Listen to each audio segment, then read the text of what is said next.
Radio Magica presenta Sai quanto pesava l'armatura di un cavaliere medievale?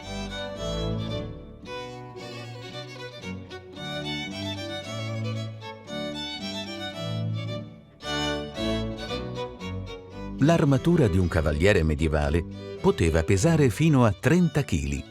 Chissà quanta fatica doveva fare per muoversi.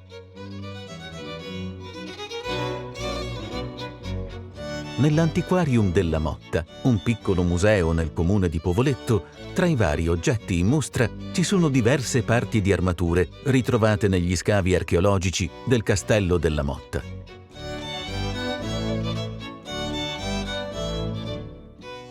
Fino al 1200 i cavalieri indossavano una specie di tunica fatta di maglia di ferro, chiamata usbergo. Col tempo, però, l'armatura diventò più robusta per proteggere la parte del corpo più esposta ai colpi, il busto. Il cavaliere indossava un giubbotto di cuoio o di stoffa, al quale venivano applicate delle placche di ferro con dei chiodini chiamati rivetti.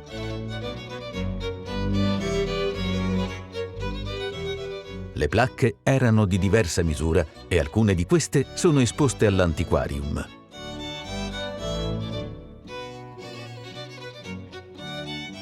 Nel castello della Motta, che apparteneva alla famiglia dei Savorgnano, si producevano anche palle di pietra di diversa grandezza, che venivano sparate da cannoni chiamati bombarde. Durante gli scavi sono state ritrovate anche punte di frecce in metallo che venivano infuocate dagli arcieri, prima di essere scoccate contro i nemici.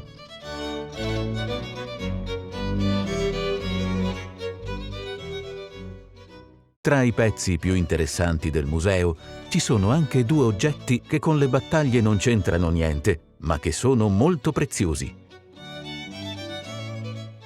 Si tratta di due piatti in bronzo.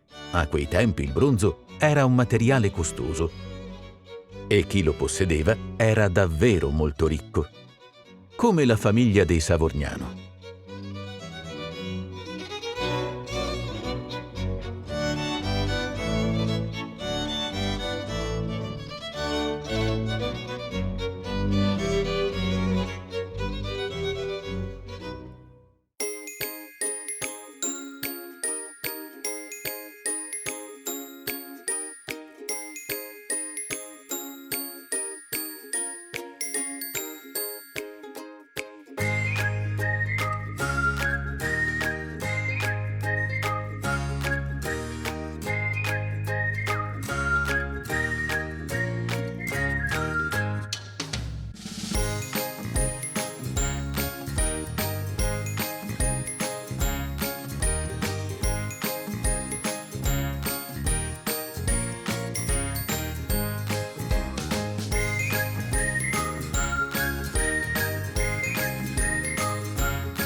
Tutti i racconti del progetto Smart Radio sono disponibili su www.radiomagica.org/smartradio.